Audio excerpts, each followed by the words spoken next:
Pour moi, un bon manager, c'est quelqu'un qui est authentique et qui est aligné entre ce qu'il dit et les valeurs qu'il porte, quoi. Pour moi, c'est ça. Après, tu vas jouer comme ça, tu vas jouer comme ça, tu vas faire ça. J'ai envie de te dire que c'est presque pas important. Un manager, il a besoin de poser un cadre, de créer une atmosphère, de donner une vision, d'embarquer les mecs. Si tu n'as pas confiance en lui, ça marche pas. Ça marche pas. One, two, Trio. Ça tourne. Bon Christophe, merci de m'accueillir ici à Clermont. Voilà ton nouveau fief depuis 2 ans. One, two, trio, on discute sans regarder le chrono, hein, c'est le principe. Et puis parfois on s'arrête pour répondre à des petits questionnaires rapides. Tiens, quand on te demande ta profession aujourd'hui, tu dis quoi si jamais tu as des papiers à remplir, tu dis entraîneur de rugby ou viticulteur? Non, je vais dire entraîneur de rugby. Manager, je vais dire. D'accord, manager. Ça t'arrive souvent de l'écrire? Non. Mais bon, c'est ton métier. C'est mon métier. C'est mon métier. Ça fait combien, à peu près manager, moi j'ai commencé à entraîner en 98, donc, et avec les pros, j'ai commencé à 98 avec le CDF de Castres, et j'ai entraîné les pros à partir de 2002. Bon. Alors je faisais le malin en disant, ouais, je suis entraîneur depuis 2002 et j'ai jamais été viré. Sauf qu'en 2022, j'ai été viré. Donc je peux plus faire le malin. Bon, à la fois, dans toute expérience professionnelle, il faut au moins être viré un jour. Exactement. Voilà, c'est ce que disait d'ailleurs José Mourinho. Il dit on devient un premier vrai entraîneur quand tu as été viré une première fois. Bon, on va essayer de parler de sport quand même. Et pour se mettre en jambe, un petit questionnaire pour commencer. Tiens, si tu devais choisir un sport autre que le rugby. Le football. C'est ton premier sport d'ailleurs. Ouais, exactement. Ouais, exactement. C'était où? À Pépieux. C'était Pépieux dans mon village d'enfance, où il n'y avait pas de rugby, il n'y avait que du foot. Donc, comme j'étais un peu virevoltant à la maison, mes parents ils m'ont foutu au foot. Je jouais avant-centre. D'accord. Avant-centre, à l'école, on me mettait gardien quand on faisait des tournois scolaires. Gardien parce que j'étais grand. Et donc voilà, donc après je suis passé vite au rugby vers 12 ans, 12-13 ans, à Olonzac. Ça c'est où? Dans l'Aude? Dans l'Aude, ouais. Si tu étais un champion?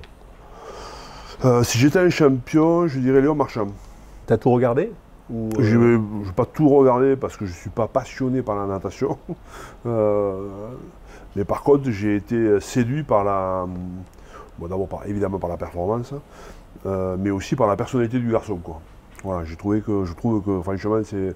Bon, je ne le connais pas, hein, mais c'est quelqu'un qui m'a l'air simple, humble, ambitieux, travailleur, capable de partir aux États-Unis parce que pour se lancer un nouveau défi. Je trouve qu'il est parfaitement aligné avec ce qu'il renvoie en tant que personnalité, quoi, voilà. Et j'adore ces gens-là. Si tu étais un coach? Si j'étais un coach, je dirais José Mourinho. D'accord. C'est comment on l'appelle, The Special One? Le Special One, exactement. J'adore la façon dont il... Alors après, ça, c'est souvent le feu et la glace, où ça passe ou ça casse, mais j'adore la façon dont il arrive à... Alors un peu moins maintenant, hein, mais il y a quelque temps, la façon dont il était en relation avec ses joueurs, quoi.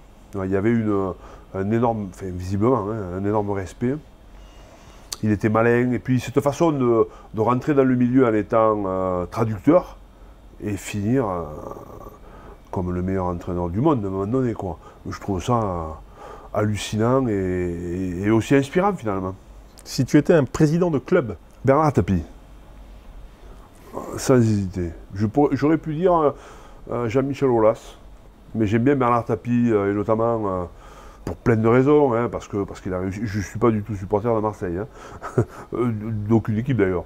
Mais je me rappelle très bien quand il avait perdu la finale contre l'Étoile Rouge de Belgrade, quand il avait dit « Ok, aujourd'hui j'ai appris, on reviendrait, on gagnera. Ouais. » 2 ans après, il revient et gagne. Ça, je trouve ça fantastique. Alors, je ne sais pas ce qu'il avait appris par contre. Ouais, c'est vrai que il y avait plusieurs sens, effectivement. Voilà, c'était en 90. 93. Enfin, il perd 91, la finale 91. Ouais, c'est la finale 91 qu'il perd. Si tu étais un club? Si j'étais un club, je dirais l'Atlético Bilbao. Parce que c'est un club qui Alors, je ne sais plus où ça en est maintenant, je pense que c'est pas complètement vrai, mais c'était un club qui faisait jouer que les joueurs qui étaient nés au Pays Basque. Et je trouve que c'est pas commun, et je trouve que pour donner du sens dans ce monde d'aujourd'hui qui va très vite, je trouve que c'est plutôt chouette, quoi. Voilà. J'aurais pu dire aussi, alors c'est pas un club, mais j'aurais pu dire aussi les Crusaders, qui ont un peu cette mentalité du travail. J'aurais pu aussi dire Leicester, les Anglais, des équipes qui ont une vraie identité, quoi. Un peu comme Clermont, d'ailleurs. Ouais, mais moi je vais pas dire Clermont, quoi. Si tu étais un stade, Parc des Princes. t'as deux souvenirs. Hein? T'as deux souvenirs au Parc des Princes. Ouais, j'ai des souvenirs, puis le nom est beau, quoi. Ouais. Le nom est beau, je trouve. Ce stade, c'était magique, quoi. Enfin, il est magique, quoi. Moi, je suis revenu, on va rejouer le PSG, mais ouais, je trouve qu'il est gracieux, quoi. Puis par des Princes, c'est la classe, je trouve. Finale gagnée 93, finale perdue 95. Exactement. C'est des bons souvenirs? Bon, le premier, forcément, le deuxième, un peu moins, mais... Le premier, malgré le scénario, malgré la polémique? Ouais, enfin... Évidemment qu'il y avait une polémique qui était liée à un contexte. Un litige sur un essai. Ouais, enfin, je pense que c'était lié à un contexte un peu politique aussi, avec Jacques Foroux et la fédération à l'époque. Honnêtement, je suis. Bon, on peut se poser la question sur l'essai. Bon, j'étais un peu loin, je ne peux pas le dire.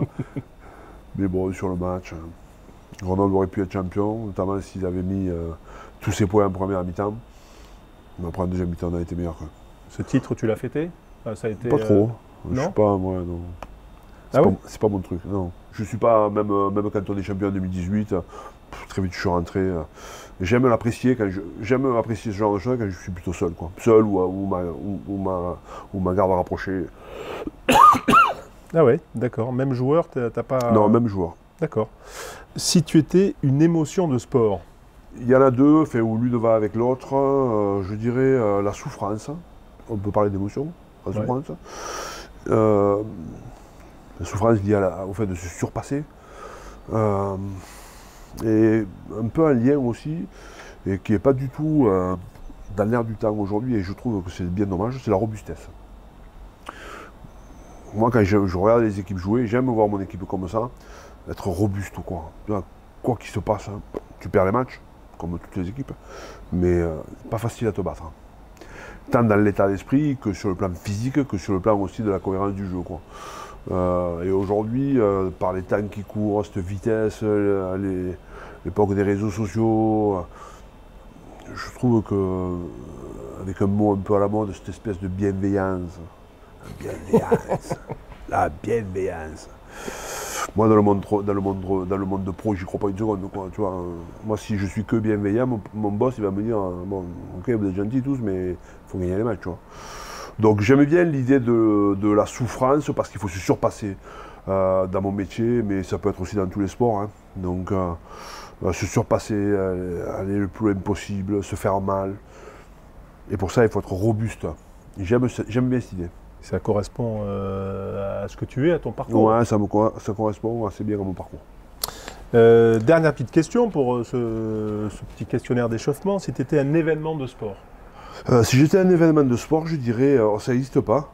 Je peux inventer un truc, ou en tout cas, c'est dans les tuyaux. Je ne sais pas si ça verra un jour le jour, mais j'aimerais participer en tous les cas à la Coupe du Monde des clubs de rugby.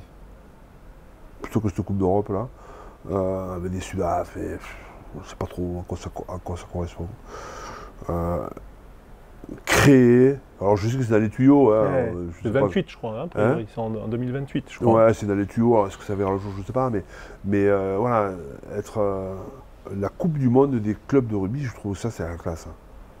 J'aimerais vraiment le vivre. Alors bon. Il faut durer quelques années. Ouais, encore. Voilà. Ton premier match de rugby en live, c'est lequel? Celui de ton premier souvenir? Parce que tu m'as parlé du foot petit, mais... mais même jeune, tu veux dire? Ouais, quand gamin ou plus tard.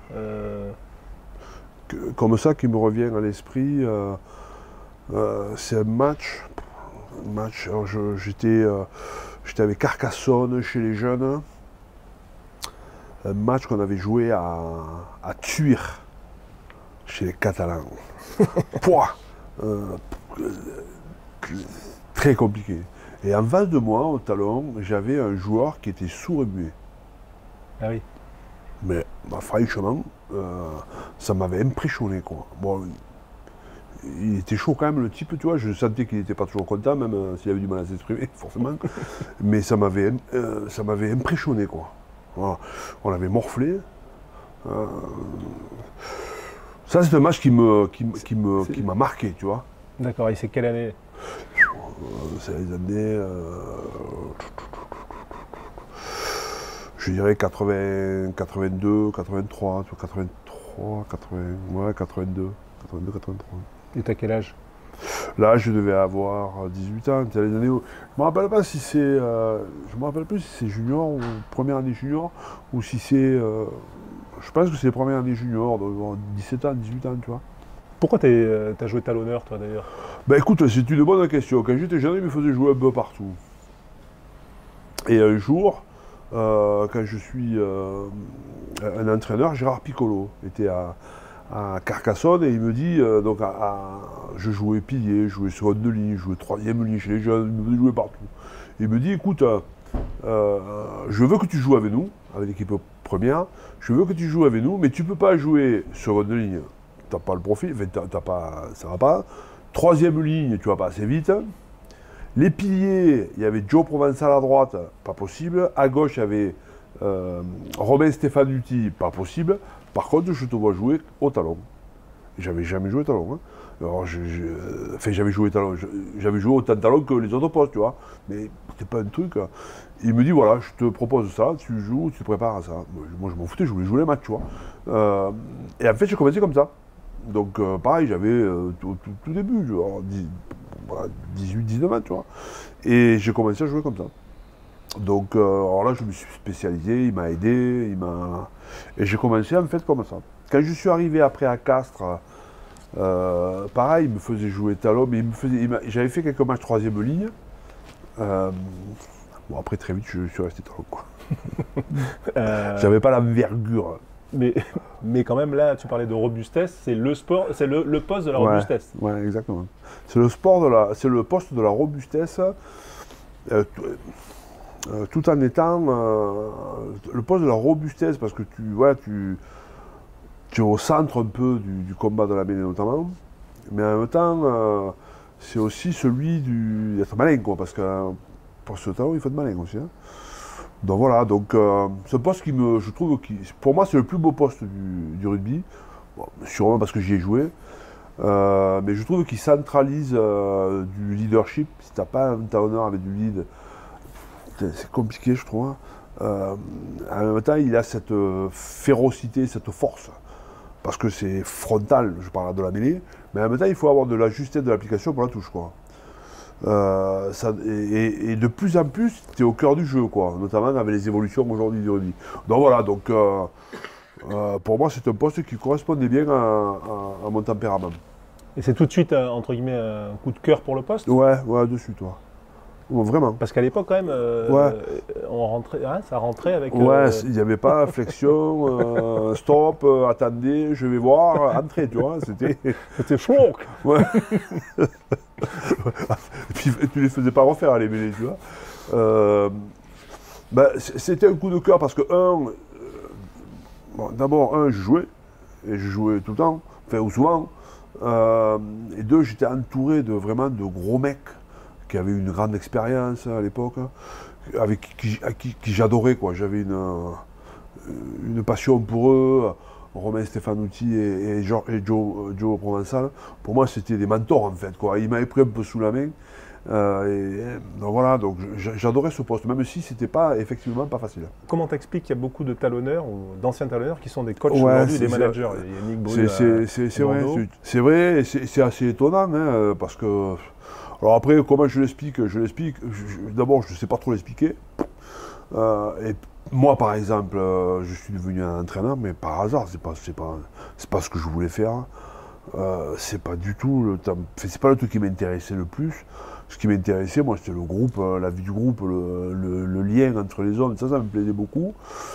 Donc voilà, alors pourquoi les talonneurs deviennent les entraîneurs?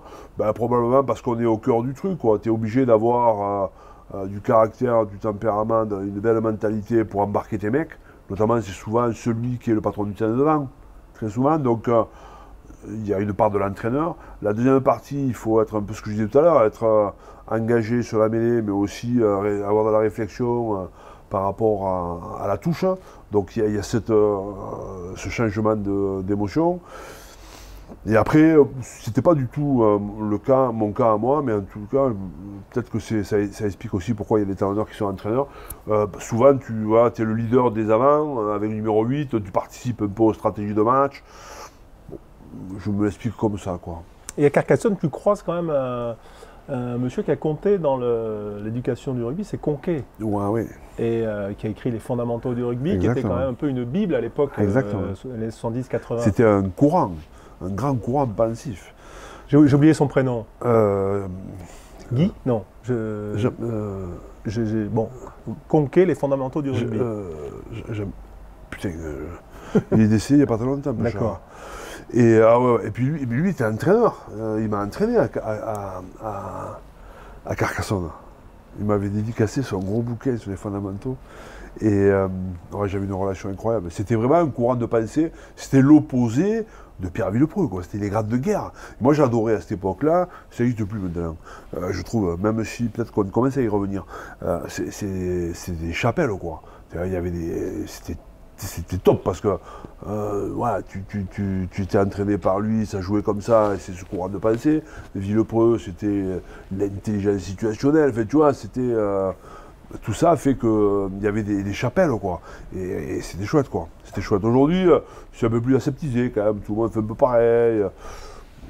Mais qu'est-ce que tu as retenu, toi, de Conquet Qu'est-ce que j'ai retenu? Ouais. Le combat. Conquet, c'était le combat. Si Pierre Villepreux, c'était l'intelligence situationnelle, lui, c'était plutôt frontal quand même. Hein.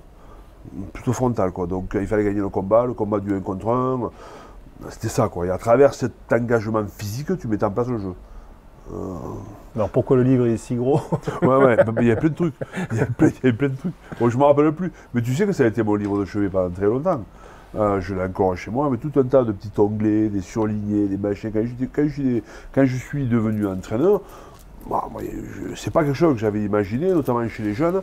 Il a bien fallu que je... Alors évidemment, tu passes les DE, les trucs, les machins. Évidemment que ça t'aide, évidemment que l'expérience du terrain fait que ça t'aide aussi, mais j'avais besoin d'une base théorique, en fait, quoi. Et les fondamentaux du rugby m'ont beaucoup aidé. Pierre Conquet. Pierre Conquet. Voilà, tout à fait. Donc, il a été ton entraîneur en première à Carcassonne. Ouais. D'accord. Il habitait à Capendu. Petit village, voilà, qui, ça fait partie de ton territoire, et tu es toujours attaché à ce territoire. Exactement. Bon. L'ambition du haut niveau, elle te vient quand, là, justement pour l'entraîneur ou le joueur? Ou au joueur et Tu sais, quand je le dis assez souvent, parce que même aujourd'hui, ça me sert. Quand j'étais jeune, j'étais nul. Mais j'étais nul, franchement. Mon père, je me rappelle, il était chaque fois qu'il allait m'amener sur un tournoi, il avait honte, tu vois. Et quand j'ai commencé à jouer, je suis parti au Lauzac, je suis parti à Carca, c'était moins de 16, les cadets à l'époque, les petits cadets. On jouait, on avait 3 équipes. KDA, KDB, KDC. C'était solide, tu vois. Il fallait jouer en KDA, KDA c'était les meilleurs. Et il fallait être un bon joueur. Et moi, je jouais tellement que j'étais nul en KDC. Et je me rappelle que c'était un pote à moi qui jouait aussi talonneur, mais qui lui jouait en KDA. Donc on y allait avec son père souvent, et on jouait, les 3 équipes jouaient en même temps, et donc il y avait les A qui commençaient, ou les C démarraient tôt le matin, et les A finissaient un peu plus tard. Et alors, il fallait qu'ils m'amènent très tôt, parce que moi j'étais avec l'équipe, les nuls en fait, les nuls, c'est un truc de fou. Et en fait, j'ai commencé comme ça, donc j'étais pas très bon. Et là où il y a eu une bascule, c'est quand je suis passé en junior, notamment avec un entraîneur que j'ai adoré, Jean-Claude Bory, qui a su reconnaître à moi le travail que je faisais sur un terrain. Tu vois, on se voyait pas toujours, c'était un peu, à l'époque, le sale boulot, tu vois. Mais moi, c'était ma qualité, je savais faire, tu vois. Et lui, il avait vu ça et il m'avait donné confiance par rapport à ça. Et là, à partir de là, très vite, j'ai joué ce qu'on appelait à l'époque la Nationale B, c'est-à-dire c'est l'équipe 2.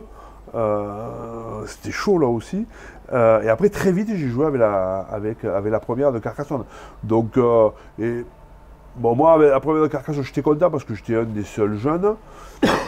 J'avais fait pas mal de sélections. À l'époque, il y avait des coups de province, des choses comme ça. Donc, et après, il a fallu faire un choix dans les années, c'était 90-91. J'aurais pu partir partout dans la région, Perpignan, Narbonne, Montpellier, tous les clubs voulaient que j'aille chez eux. Et finalement, je suis parti à Castres, une équipe qui était à l'époque en groupe B.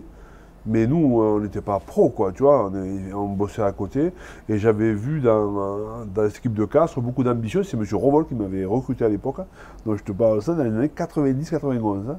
Donc Pierre-Yves Rovol, il y a un moment qu'il est dans le circuit, tu vois. Et c'est là où où j'ai eu l'ambition d'être le meilleur possible. Et franchement, j'ai passé le reste de ma carrière à Castres et je me suis régalé, quoi. Voilà, jusqu'à avoir donc le Brennus, on en parlait en 93, la finale en 95. Tutoyer un peu l'équipe de France, l'approcher, mais pas y parvenir, ça reste quand même... Ouais, ça reste une plaie. Une frustration. Une frustration, ouais, peut-être plus qu'une plaie finalement. Une frustration parce que moi j'avais fait, à l'époque il y avait des France A, France B, j'en avais fait une dizaine. J'avais préparé la Coupe du Monde, enfin dans le groupe, ce qu'on appelait le groupe élargi, la Coupe du Monde de 95. On était 4 talonneurs et finalement je suis resté à quai. Voilà, à quai, ouais. Et ça a été une grande frustration. Je pense que j'avais le niveau pour le faire, les moyens pour le faire. Mais bon, il y a des choix qui étaient faits, c'était comme ça. Les fameux choix de l'entraîneur. Ouais, exactement. C'était qui tes concurrents là, il y avait Gonzalez, ouais. Il y avait Tordo,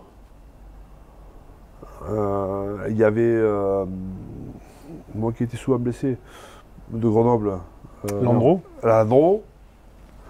Non, voilà, il y en avait un quatrième. Mais Landreau était souvent blessé.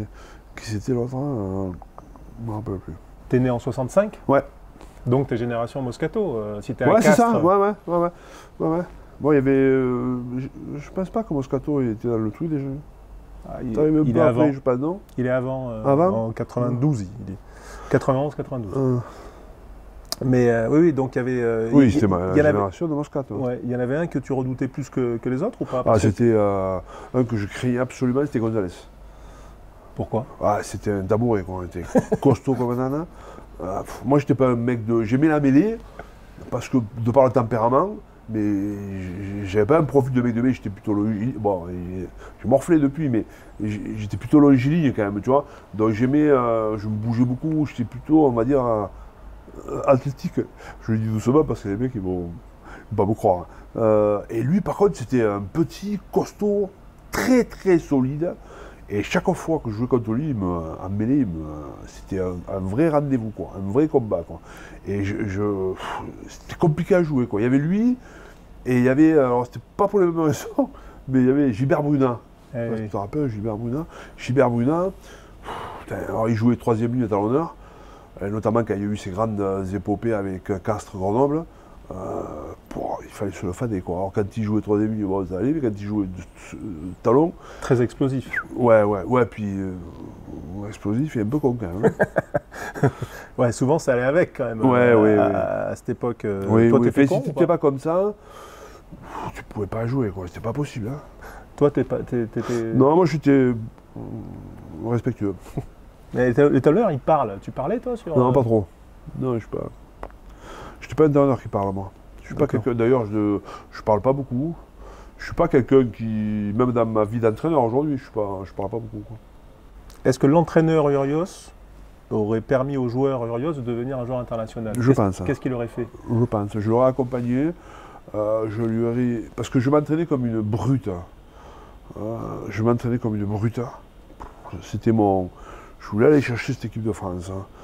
J'ai tourné autour, j'ai jamais réussi à l'avoir. Une fois, lors d'une tournée des Australiens en France, ça devait 93. être... En quelle année? 93. Peut-être. Vraiment, je me blesse, mais justement contre Gonzalez. Je me blesse contre Bayonne à Castres. Grosse entorse du cervical. Je me mêlé. Quelques temps après, il y avait ce match. Alors, je ne sais plus comment ça s'appelait, France Sud-Ouest, je ne sais plus comment ça s'appelait. On jouait contre les Australiens à Agen. Et je me rappelle à l'époque, c'était Philippe Dentrans qui était dans le.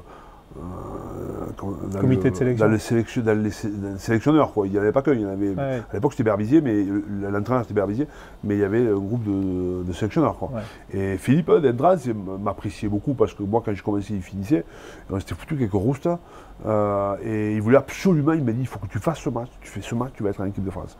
Bon, j'ai dit Philippe, je ne peux pas jouer. Je ne peux pas jouer. Et j'ai dû passer 15 jours. Kiné, tout machin, tout ça, pour me remettre en route. Et il m'a dit, il faut que tu fasses le match. J'ai fait le match, mais j'ai été nul, tu vois, je n'osais pas m'engager. Et j'ai joué, il y avait Laurent Seigne, à côté de moi, il me dit, à la fin du match, il me dit, tu vas venir avec nous, il jouait après, je ne sais plus où, je ne sais pas si c'était au Parc des Princes. Le samedi d'après, il jouait avec le premier test ou le deuxième test contre l'Australie. Mais c'était Bordeaux. Ouais. C'est un match à Bordeaux. Et finalement, je n'ai pas été retenu. Et ça a été je l'ai vécu comme un échec, tu ne peux pas savoir. D'Intrans, donc. D'Intrans, c'était. C'était une référence ouais, ma référence, ouais. D'Intrans, du Broca aussi. Mais d'Intrans, il avait ce tempérament que j'avais un peu, moi. D'ailleurs, quand je le vois, on est content de se revoir, quoi. Parce que moi, je commençais, tu vois, et lui, il terminait. Je me rappelle, à Castres, on s'était foutu une peignée. À la fin, il était plus cocon en fait, quoi. Donc, il fallait se le fader, quoi. Voilà. S'il s'était pas blessé en 87, là, avant la Coupe du Monde, je pense que voilà, c'était quand même un joueur exceptionnel.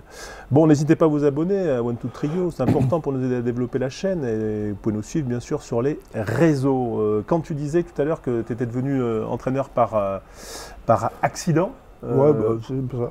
Ouais. Mais tu as quand même accroché à ce métier-là, entre guillemets, même si au départ, c'est pas un métier. Ouais, pas de suite.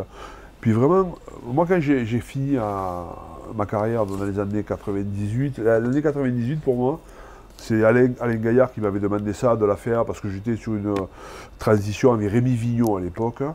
Il m'a dit, il faut que tu accompagnes Rémi, il était jeune, quoi. Et moi, je terminais, donc j'ai dû faire dans l'année 4 ou 5 matchs, mais c'était le deal en fait.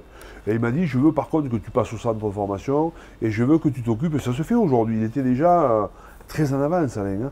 Et il m'a dit, je veux que tu t'occupes des jeunes qui sont avec les pros, avec les pros, tu vois, donc que tu les accompagnes, etc. Donc bon, j'ai dit, écoute, moi, bon, pourquoi pas, on va faire ça un an, mais pour moi, il n'y avait aucune ambition derrière, tu vois, franchement. Donc j'ai commencé, parallèlement à ça, j'avais fait des formations parce que bon, il fallait occuper un peu de temps, et notamment j'avais passé les DE. Et finalement, dans ce rôle que m'avait donné Alain, ça m'a plu parce que c'était vraiment du coaching presque individuel, quoi. C'était accompagner les jeunes. Ça m'a plu. L'année d'après, j'ai dû prendre les petits moins de 18 ans, puis j'ai gardé le CDF, centre de formation, et après j'ai pris les espoirs, et ça m'a plu, quoi, en fait. Ça m'a passionné. Mais j'avais aucune ambition, quoi. Jusqu'au jour où je me suis dit, finalement, parce que ce que je voulais être, moi, c'est vigneron. Ça, c'était mon rêve absolu. Donc, et quand j'ai commencé comme ça l'entraînement, finalement, je me suis dit, pourquoi pas tenter. Par contre, je vais être le meilleur. Et moi, j'ai fait tout un tas de formations dans lesquelles j'étais pas à l'aise, parce que c'était pas mon cursus. Moi, j'avais un BTS Vitiono, je n'avais pas fait STAPS, tu vois. Donc, il y avait plein de choses que je ne savais pas, et j'ai dit, je veux faire des formations qui vont me permettre un jour d'être le manager que je veux être. Donc, j'ai fait des formations de prépa mentale, de sophro, de physique, prépa physique, de management. Alors, le mec me dit, mais pourquoi tu fais tout ça, hein? Ben, je dis, je veux être le meilleur, et quand je serai manager et que j'aurai un staff avec moi, je ne veux pas qu'on me fume, je veux être... voilà. J'ai commencé comme ça.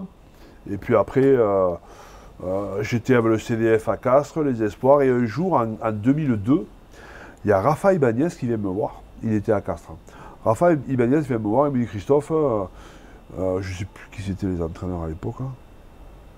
Je ne me rappelle plus. L'année prochaine, ils vont partir et on veut que ce soit toi qui nous entraîne. Bon, moi, j'ai cette information, je dis, Donc finalement, c'est là où est arrivé Christian Gajan, manager, et moi j'étais entraîneur des avants. Et ça a commencé comme ça. Et après très vite, ça m'a passionné, quoi. Franchement, ça m'a passionné. Pas l'aspect du jeu, parce que j'avais... Enfin, je dis pas que j'avais pas de sensibilité, c'est pas ça.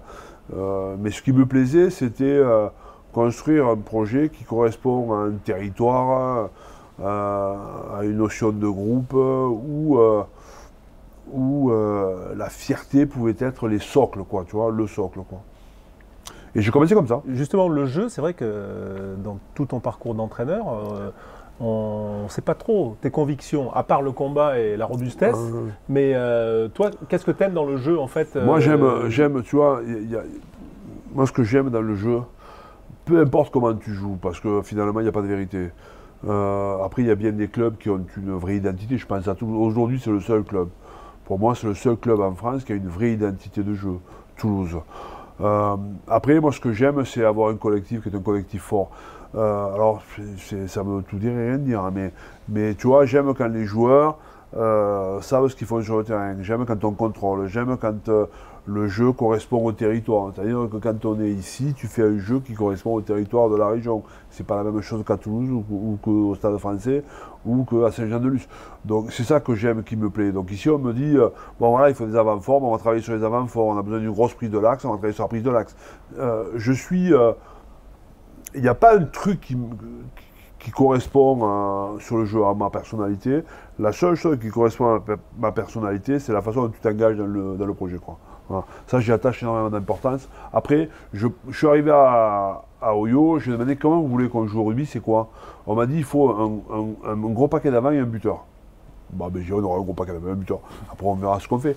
Quand je suis revenu à Castres, bon, je connaissais Castres. Castres, c'est faire déjouer l'autre, en fait. Alors même si ça évolue un peu, tu vois, mais moi je l'ai connu comme ça. On était des petits, on se régalait de faire déjouer Toulouse et les grands. On avait des qualités, tu vois, et je me suis construit comme ça. Alors après, voilà, j'aime quand le collectif est huilé, j'aime quand...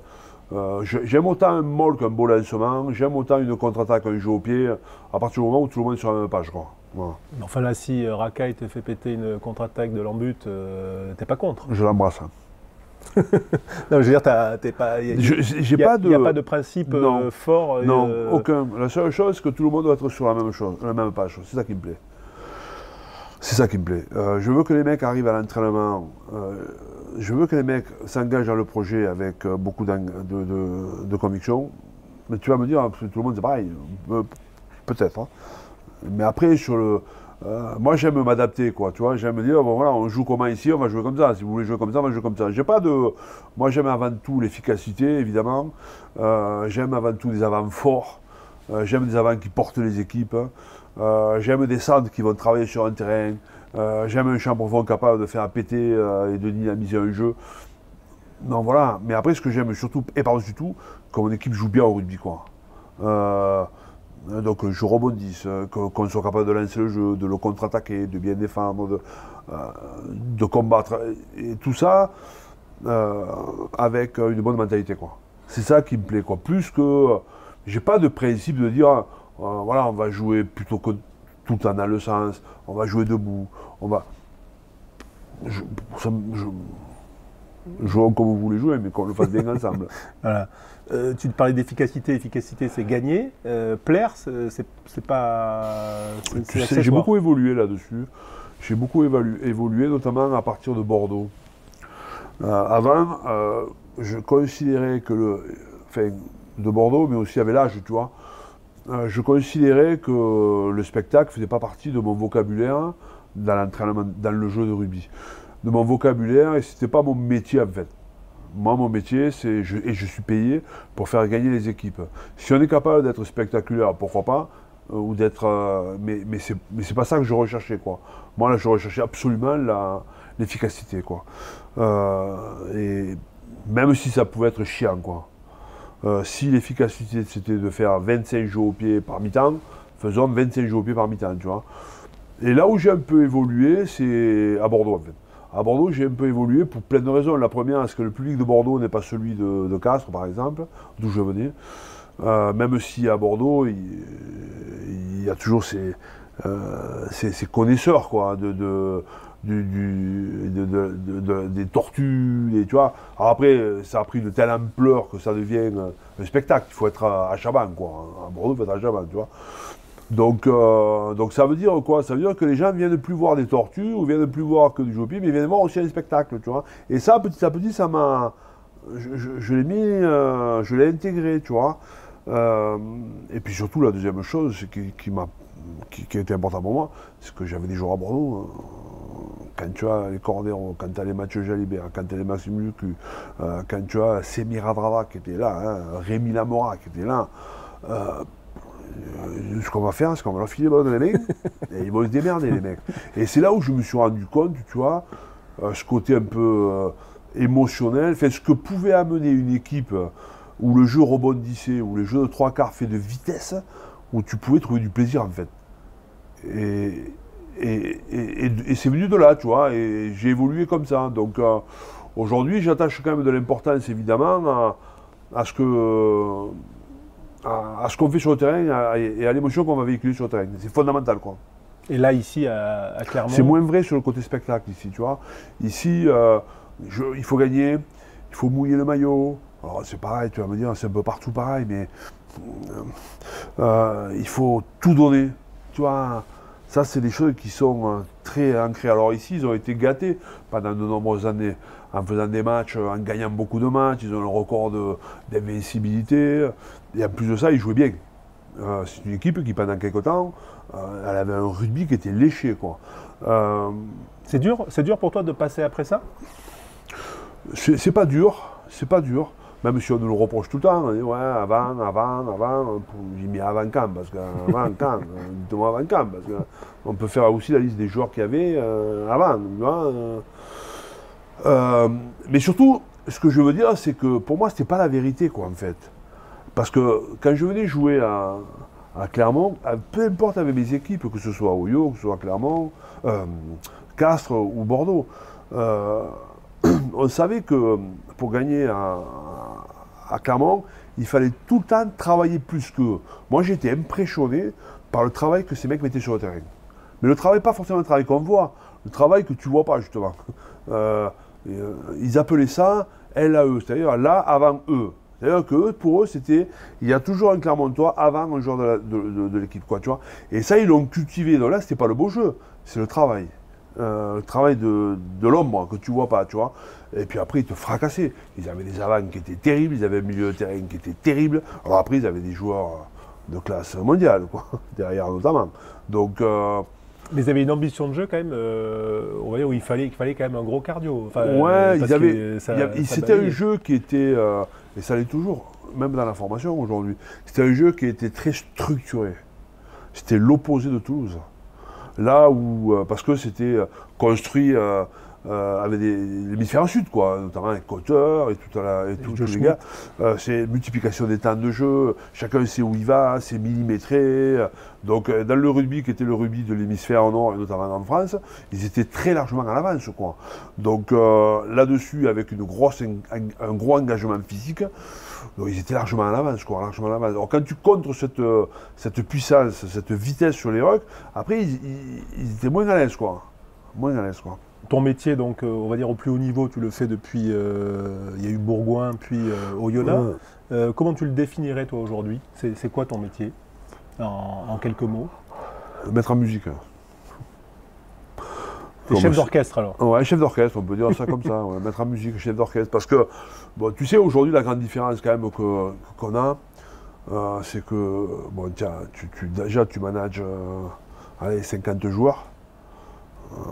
Tu as tes 30, 35 pros, puis tu as tes 15 ou 20 jeunes qui sont proches en fait. Donc, tu manages une cinquantaine de joueurs et puis tu manages aussi 20-25 staff.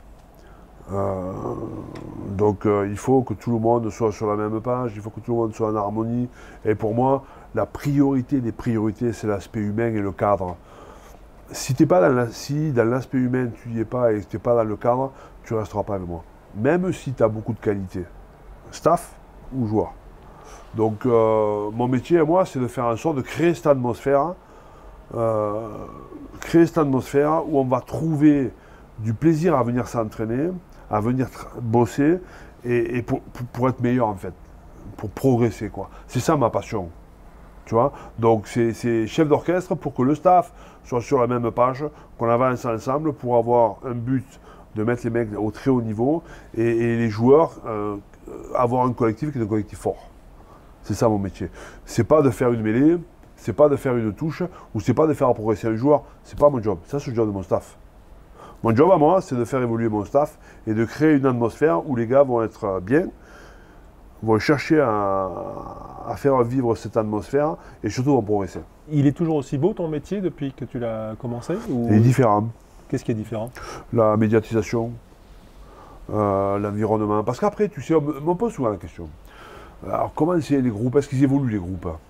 Est-ce que les groupes des années 2000 et ceux de 2025 sont les mêmes? Et tu sais, souvent je dis que... Enfin, je suis pas loin de penser que c'est les mêmes en fait. Un groupe de joueurs, moi quand je jouais dans les années 90, bah, tu avais toujours le type fiable, celui qui ne disait pas un mot, l'enfoiré, le tricheur, le super mec, le genre idéal, le très bon, la classe. Aujourd'hui, tu as les mêmes. Tu as les mêmes. C'est-à-dire que tu vas avoir le tricheur, l'enfoiré, le truc, le machin, c'est les mêmes choses. Ce qui change vraiment, c'est tout ce qui est autour du joueur. C'est le contexte autour du joueur, la médiatisation, les réseaux sociaux, les agents, l'argent. Avant, quand tu jouais dans les années 90, ce que tu voulais, c'est... bon, moi, j'ai connu un peu la femme, mais le mec, il voulait un magasin de sport, il voulait acheter la brasserie du village, il voulait rester toute sa vie dans le même club, il voulait travailler à la mairie, les moyens étaient à travailler à la mairie. Aujourd'hui, les mecs, ils sont dans la gestion de carrière. C'est-à-dire qu'ils vont rester 2 ans là, et je ne veux pas entendre dire que les mecs n'aiment pas le club, tu vois, ou n'ont plus l'amour du maillot, parce que c'est pas vrai, ça. Parce que, à mon époque, il y avait des mecs qui détestaient l'amour du maillot aussi, c'était la même chose, quoi. Hein. Mais aujourd'hui, les mecs, mais par contre, ils sont dans la gestion de carrière, ils vont rester 2 ans là, puis après, bon, ils s'emmerdent parce qu'ils ont envie d'autre chose, ils vont partir ailleurs. Ils sont bien là, mais ils veulent voir autre chose, tu vois, les familles. Donc voilà, donc c'est ça qui est difficile. Alors pour accrocher, pour bâtir, c'est un peu moins facile, je trouve, quoi. Et puis tu as les nationalités quand même à gérer. Les nationalités, les différentes oui, nationalités. oui. C'est un melting pot. C'est vrai aussi. C'est vrai aussi pour avoir une identité collective forte, un collectif fort, quand tu as des mecs qui arrivent un peu de partout avec des cultures différentes, des histoires différentes, des parcours de vie différents, bah c'est moins évident, quoi, voilà. C'est plus dur de gérer des Iliens ou des Géorgiens? Une bonne question. Une bonne question. En tous les cas, tu ne peux pas les gérer de la même façon. C'est quoi les caractéristiques? Bah, les caractéristiques, elles sont assez simples. C'est que tu vas avoir... Il y a 3 catégories de... Enfin, il y a 3 catégories. Excusez-moi, je ne mets pas les gens dans des cases, hein, mais on pourrait penser que... enfin, en tout cas, moi, dans ma façon de travailler, il y a les anglo-saxons, il y a les latins et il y a les iliens. Les anglo-saxons, ils ont besoin de savoir ce qu'ils attendent, ce que tu attends d'eux, de façon extrêmement précise. C'est-à-dire, tu vas rencontrer un Australien, tu vas rencontrer un Néo-Zèle, tu vas rencontrer un Anglais. Il a besoin de savoir qu'est-ce que tu attends de moi sur le terrain. Tu vas faire ce ruck, tu vas faire ça, tu vas faire ça. Quand il a ça, il est en confiance parce qu'il va travailler là-dessus. Et après, il va parler de la gestion du groupe, tu vois. Un latin, il a besoin, lui... Alors, le latin, c'est les Argentins, les Français, c'est les pays de l'Est. Un peu comme ça, pays de l'Est. Eux, ils ont besoin d'être reconnus dans le groupe, en fait. Ils ont besoin du groupe, c'est les affectifs. Et après, quand tu as ça, putain, le groupe, il est bien, on va taper les mecs, on va... Après ça, tu vas aller vers la partie technique, ce que tu attends d'eux, tu vois. Mais si tu rentres avec eux sur la partie technique, ben, tu vas les perdre parce qu'ils ne matchent pas à ça. Et après, tu as les Iliens, qui eux, les Iliens, ils sont différents, quoi. Ils sont différents, ils sont cool, ils ont des capacités souvent physiques hors normes, ils sont complètement décalés de l'endroit d'où ils viennent. Alors après, il y a les Iliens qui viennent de Fidji direct, il y a les Fidjiens qui viennent par la Nouvelle-Zélande. Aujourd'hui, c'est un peu différent quand même, tu vois. Mais les premiers Iliens, je pense à Rak chez moi, je pense à PC Yato, qui sont arrivés à 18 ans, ils sont débarqués en plein mois d'hiver ici à Tonga, en pensant qu'il faisait beau comme à Fidji. C'est un changement de monde, quoi, tu vois. Donc eux, il faut les accompagner. les accompagner tout le temps, tu vois, il faut chercher à donner du sens, les responsabiliser, parce que rien ne les accroche, tu vois, quand ils fera beau demain, tu vois. Et justement, quand on arrive là, ça fait 2 ans que tu es là et que tu tombes sur ces joueurs-là qui ont connu aussi d'autres entraîneurs, qui sont installés, comment t'arrêtes-toi à les accrocher en fait C'est toute la difficulté. Toute la difficulté parce que, donc voilà, donc d'abord, on cherche la performance quand même, tu vois. Donc la performance, tu peux l'attraper de différentes façons. Donc voilà, donc moi je souhaite que voilà, ce soit des piliers de l'équipe parce qu'ils font partie des piliers de l'équipe. Moi, par exemple, Raka, je pourrais dire Yato, mais quand tu jouais, pour moi, Raka, ça représente assez bien ce qu'est Clermont, tu vois. Tu peux mettre Fritzli, tu vois, il n'y en a pas 50, hein. Enfin, je parle d'un passé récent, hein. Mais bon, Yato, Raka, Fritz, t'as les mecs là, quoi, ils sont là, tu vois. Donc c'est eux qui ont une histoire, ils sont passés par différents entraîneurs, parfois ils sont un peu endormis aussi. Donc là il faut leur filer un coup de saxo, tu vois, il faut les électrocuter, parce que parfois ils peuvent s'endormir, tu vois. Donc voilà, donc c'est leur faire comprendre que l'ASM d'aujourd'hui c'est pas l'ASM de 2015 ou 2017, et qu'aujourd'hui on est à la bagarre pour continuer à remettre l'ASM sur le haut du tableau, et que ça va passer forcément par de la performance et par un engagement au quotidien, et qu'ils doivent montrer l'exemple. Pas simple. C'est quoi un bon manager pour toi, la définition d'un bon manager? Pour moi, un bon manager, c'est quelqu'un qui est authentique et qui est aligné entre ce qu'il dit et les valeurs qu'il porte, quoi. Pour moi, c'est ça. Après, tu vas jouer comme ça, tu vas jouer comme ça, tu vas faire ça.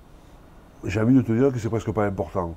Un manager, il a besoin de poser un cadre, de créer une atmosphère, de donner une vision, d'embarquer les mecs. Si tu n'as pas confiance en lui, ça ne marche pas. Ça ne marche pas, même si le mec il est très très bon. Et c'est ça qui est important, c'est ce mec qui va poser le cadre et qu'il incarne ce qu'il veut mettre en place au quotidien, et ça pendant 365 jours. Pour moi, c'est ça un vrai manager, quoi. Il y a plusieurs facettes quand même dans le métier de manager. Il y a le terrain, il y a le rapport à l'actionnaire, au patron, il y a le rapport aux joueurs, le rapport au staff, etc., aux supporters. Qu'est-ce que tu préfères? Il y a l'instabilité quand même permanente, ouais. Cette pression aussi du résultat. Qu'est-ce que tu préfères ou qu'est-ce qui te pèse le plus avec le temps? Il y a deux choses. La première, c'est ce que j'aime faire. J'adore faire ça, mais c'est un peu vrai dans ma vie de tous les jours, mais j'adore préparer en fait. Ce que j'aime, préparer les saisons. Préparer les saisons, ça va du bilan de la saison qu'on vit. On fait le bilan, qu'est-ce qui a marché, qu'est-ce qui n'a pas marché, comment on va s'améliorer, qu'est-ce qu'on doit changer. Et j'aime ça, quoi. Moi, je passe mon été, quand je suis en vacances, mais je travaille beaucoup là-dessus, où quand on fait le bilan de fin de saison avec les joueurs, on pointe ce qu'il y a. Alors, c'est des bilans qui sont rapides parce que tu n'as pas le temps tu as perdu là et tu t'es en vacances 2 jours après. Donc, j'ai pas trop le temps. Mais il y a des grosses masses quand même, tu vois. Voilà, ça, on l'a bien fait, ça, on l'a un peu moins bien fait, on l'a moins bien fait, ça, il faut qu'on évolue, on va changer ça. Et le top, et ce que j'aime faire, c'est que identifier clairement ce qui a moins bien marché, mettre en place le plan d'action qui va faire que tu seras mieux l'année prochaine. Et quand les joueurs reviennent après, 5 semaines après, le plan d'action est en place. Ça, je trouve ça fantastique. Et je serai coach, je serai joueur. Mon coach dit, ok, la saison, elle s'est passée comme ça. Ce qu'on a bien fait, c'est ça. Ce qu'on n'a pas bien fait, c'est ça. On a besoin de s'améliorer sur ça. On a besoin de trouver et de s'améliorer là-dessus. Et on va faire ça comme ça. Et quand tu rentres après les congés, où tout le monde est reposé, tu reprends le même discours. Et en face des points d'interrogation, comment on va l'améliorer, il y a un plan d'action qui correspond à ça. Ça, je trouve ça c'est la classe. Okay. Et ce que j'aime moins faire, où je suis pas toujours, c'est manager mon boss. Pas toujours avec mon président, c'est pas toujours, même si c'est des choses où je pourrais avoir tendance à pas m'occuper, enfin, tu vois, m'occuper de moi, d'avancer, tu vois. Alors qu'il faut, je l'ai appris ça à Bordeaux, il faut être en permanence, être avec ton boss. Ouais, parce que ça a compté quand même la relation que tu as eue avec tes présidents. Quand tu as commencé à Oyonnax, ce qui te fait basculer, c'est quand même ta relation avec le président Montduché. Exactement. Et que j'ai adoré. Mais moi, j'ai besoin de ça. Hein. J'ai besoin d'avoir. C'est l'affect. Exactement. Moi, l'affect, mais pas que. Alors, évidemment, il y a l'affect, le respect, tout ça, mais il y a aussi la confiance, tu vois. Alors, bon, il y a de l'affect, mais tu vois, c'est la relation au quotidien. Même si avec Marco Manducci, c'était pas toujours facile parce que il était intransigeant, il était dur et des fois, il voyait tellement grand qu'il ne se rendait pas compte qu'on était orgueilleux, tu vois. Et qu'on faisait un truc incroyable. Mais j'ai adoré avoir cette relation avec lui, tu vois. C'est presque comme un père, tu vois, pour moi. 8 ans, hein, tu es resté 8 ans. 8 ans, ouais. Après, il y a eu une relation qui est importante aussi avec Pierre-Yves Revol. C'est celui qui m'a recruté, celui qui m'a aidé, celui qui m'a fait découvrir plein de choses. Mais j'avais pas une relation fusionnelle, en fait. Avec Marco, j'avais une relation fusionnelle. On pouvait se pourrir, hein, s'engueuler. Et le lendemain, on s'embrassait, tu vois. J'ai jamais eu ça avec... D'ailleurs, j'ai jamais eu ça avec plus aucun président. Hein. Que ce soit Pierre-Yves, alors il y avait du respect. Il me respectait, je le respectais, mais ça s'arrêtait là. Avec Marty, le président Marty, on était... Pendant très longtemps, on a été plus... presque potes, tu vois. Enfin, pas potes, mais presque, tu vois. On se tutoyait. C'est le seul président que je tutoyais. Le seul qui m'a viré. Donc, tu vois, on était presque potes, tu vois. Enfin, pas potes dans le sens potes, mais... Tu vois, un peu les mêmes générations. On a fait des belles choses pendant 3 ans. Tu vois, ça a avancé. Il y avait une espèce d'alignement. Et après, ici, Jean-Claude Pat, c'est quelqu'un dont je le vois. Alors, lui, il veut que je le tutoie, mais c'est impossible pour moi. Donc, il est un des grands patrons de Michelin. Ouais, c'est un des grands patrons de Michelin, très méthodique. Il me fout la paix, mais en même temps, il a besoin de savoir. Très sur l'humain. J'apprends beaucoup, quoi. J'apprends beaucoup, même à mon âge aujourd'hui, et même à l'expérience que j'ai, j'apprends beaucoup sur la relation humaine, la façon, tu vois, il me pose une question. Alors, ok, tu vas re-signer 2 ans, 2 plus 1. Et ça m'a déstabilisé, tu vois. Il me dit, voilà, j'ai besoin que tu me dises qui c'est qui va te remplacer. Pardon. On est en train de dire que je prends le poste pour 2 ans, 2 plus 1, et vous êtes en train de me dire qui va me remplacer en 2 plus 1. Je suis désolé, moi ça me déstabilise, tu vois. Ça me déstabilise. Et en fait, comme il me dit, ils ne veulent pas à chaque fois qu'il y a un mec qui prend, quand il change, ça s'arrête, il faut repartir.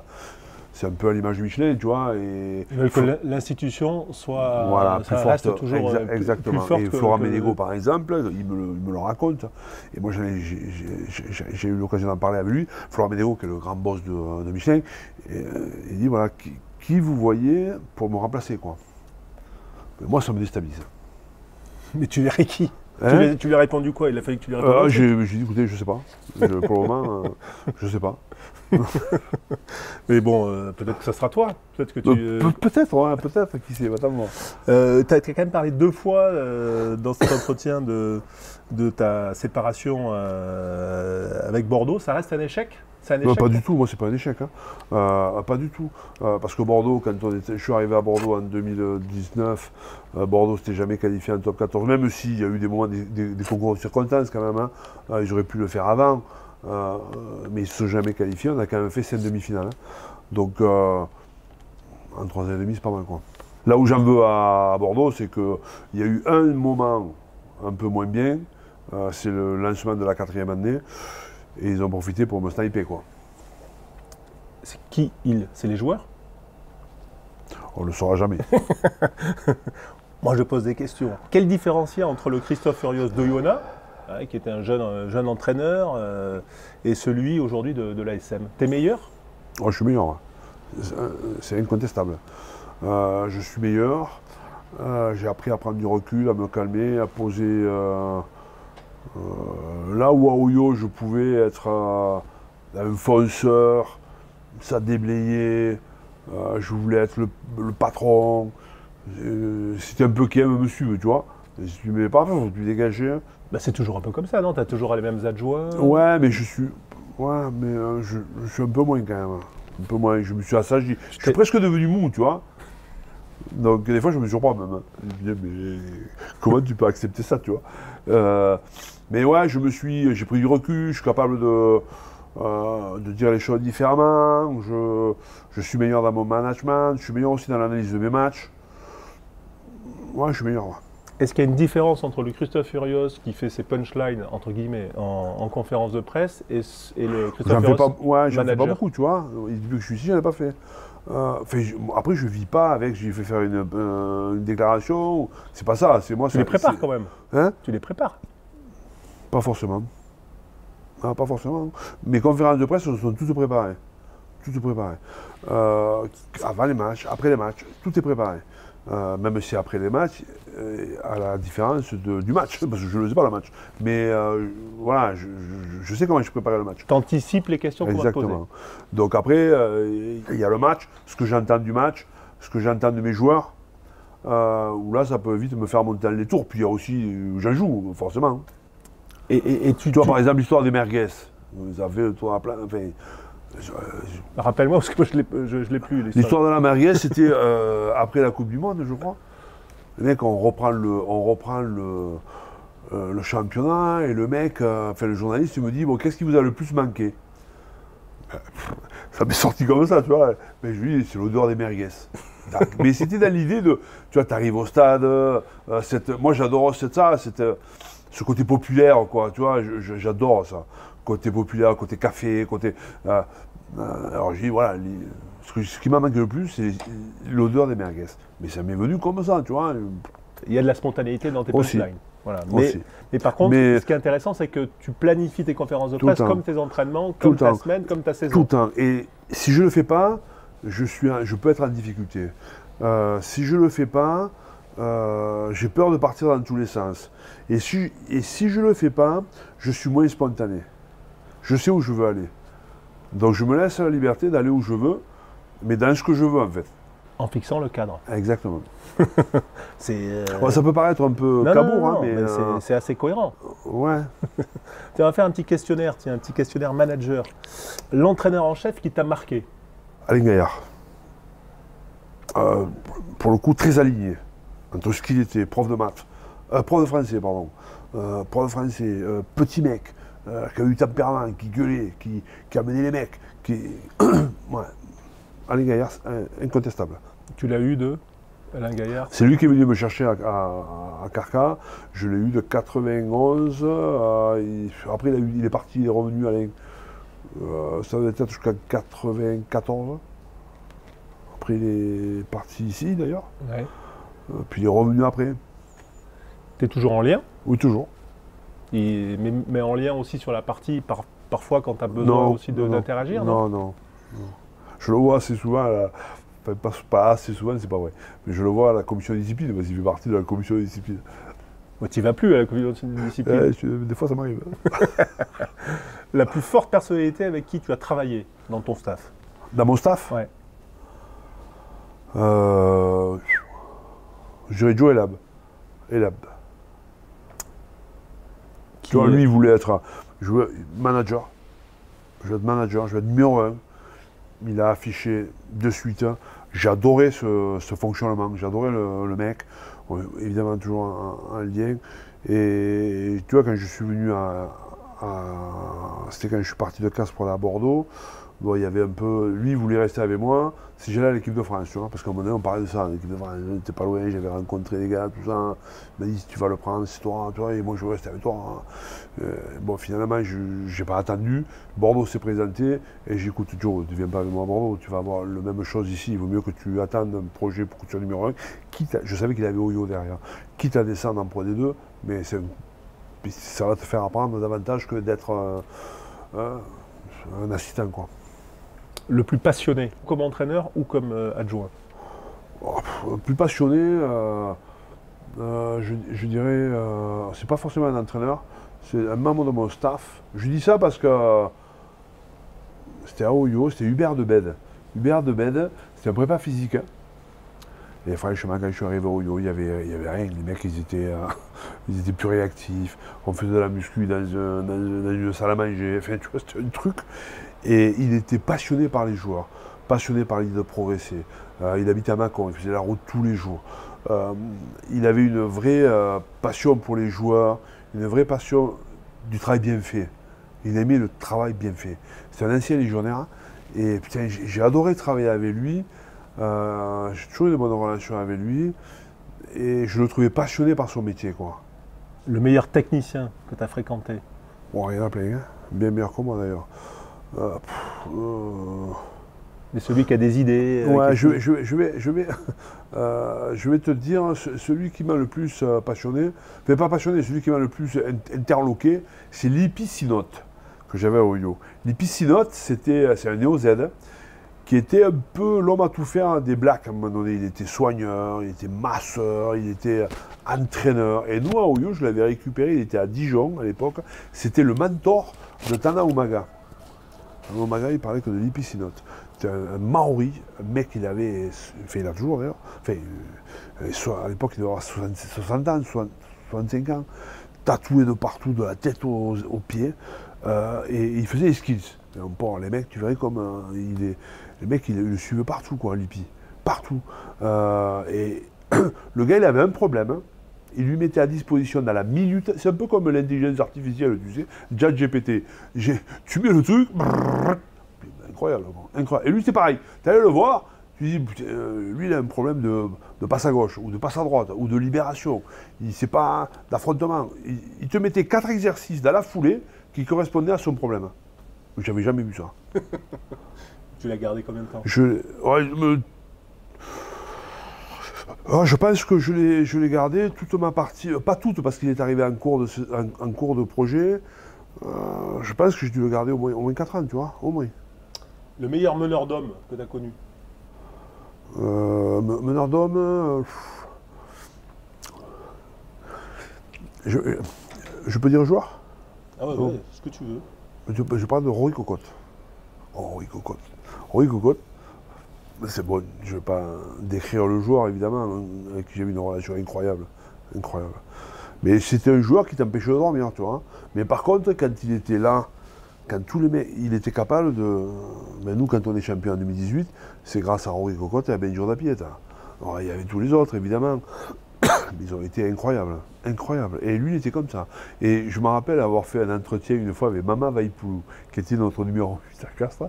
Il me dit, j'ai jamais vu un mec qui était autant détesté par ses propres joueurs que par les adversaires. Et il me parlait de Rory. Mais par contre, quand il avait décidé sur un match, sur une phase finale, d'embarquer les mecs, il était incroyable. Incroyable. La phrase, la devise ou le mantra d'un manager qui t'a marqué? Alors c'est pas... c'est ma philosophie de vie aujourd'hui, qui n'est pas de moi, mais qui est des Blacks, des All Blacks. Et ils disent, je suis un amoureux des All Blacks, je trouve que c'est la plus belle nation de rugby, quoi.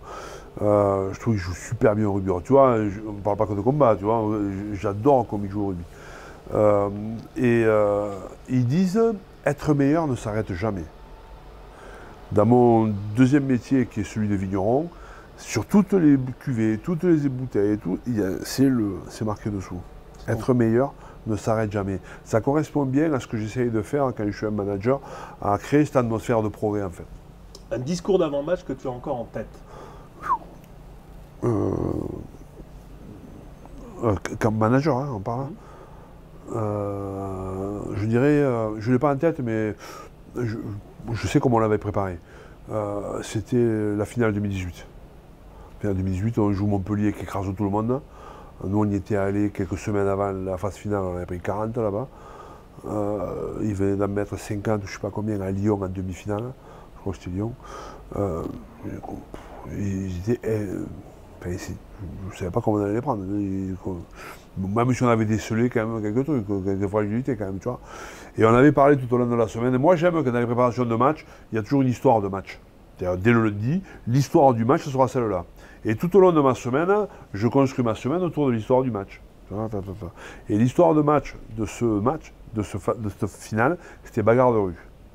Il n'y a qu'une façon de les prendre, c'est de les faire sortir de leur façon de fonctionner, parce que sinon on ne va pas y arriver. C'était une machine de guerre, tu vois, avec des grands joueurs à des postes clés, etc.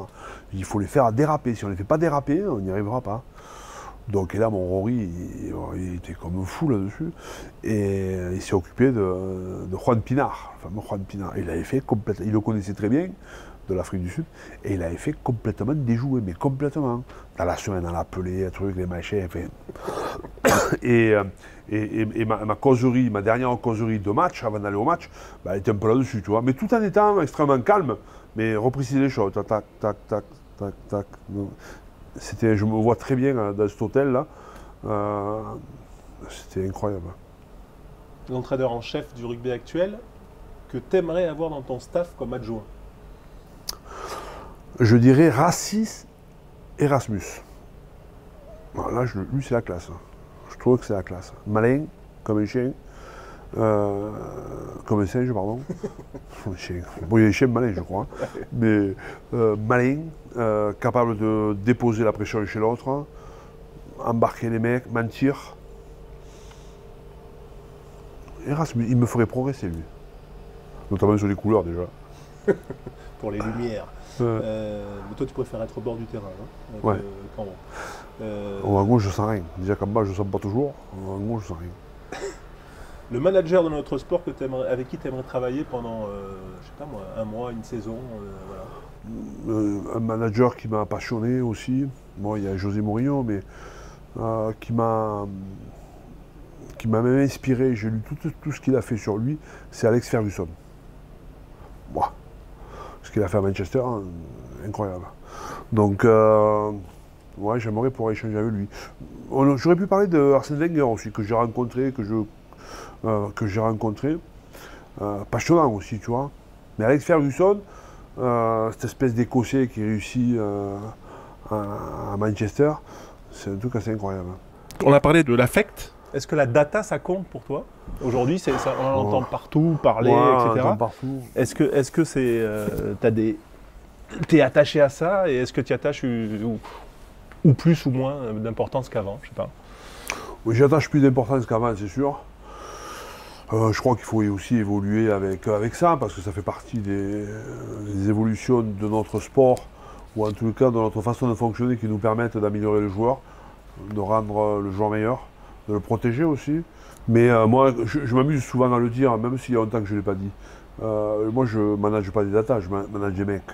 Ça m'est arrivé de sortir les datas, les GPS, les trucs, les machins. Vous me faites chier. Et ressentir un peu le truc, tu vois, j'ai besoin de ça.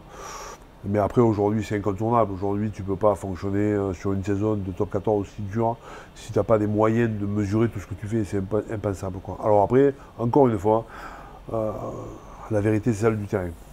Et les hommes, quoi. Et accrocher les hommes, justement sur le fait de se renouveler. Ouais. Parce que quand ça fait 25 ans, je sais que toi tu es dans la planification, tu fais des carnets de matchs, il y a tout un truc, tu te renouvelles comment? J'ai voulu tout le temps. Tout le temps, tu sais, j'ai un grand principe, mais depuis tout le temps.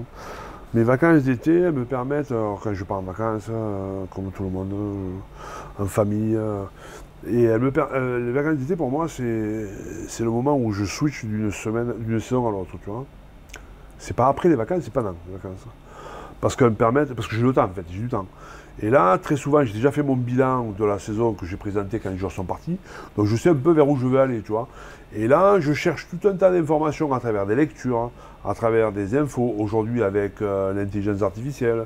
Des choses qui vont me permettre d'accrocher différemment les joueurs, d'apporter des nouveautés en fait. Soit dans le discours, soit en sachant que l'histoire des projets, elle est connue au départ. La première année, on va faire ça, la deuxième année, on va faire ça, la troisième année, on va faire ça, la quatrième année, on va faire ça. Donc, c'est ce que on pourrait appeler la flèche du temps. Et si tu veux, donc ça bouge pas, quoi, c'est immuable, quoi. Alors après, tu dis, on va être champion dans 3 ans, si tu es champion en 2 ans avant, ça évolue. On est là-dedans. Donc, et à travers ça, là où j'ai besoin de me renouveler moi, c'est dans mon message, dans ma façon de manager les joueurs. Donc là, j'apporte toujours des nouveautés, tout le temps.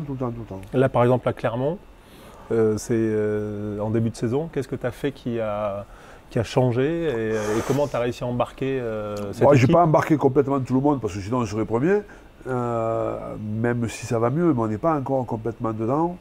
Je me suis servi de, en fait, l'image que j'ai montrée. C'est que l'année dernière, on a eu des saisons pénibles l'année dernière. Même si on ne s'est pas qualifié pour un point. Hein. Donc c'est pas trop mal quand même, tu vois. Mais ça nous satisfait pas.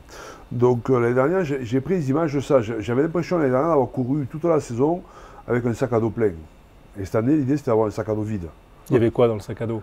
Le sac à dos, c'était dans le sac à dos, il y avait toutes les merdes qu'on a transportées sur la saison, des problèmes de staff, des problèmes de joueurs, des problèmes de comportement, des mecs qui veulent pas s'entraîner.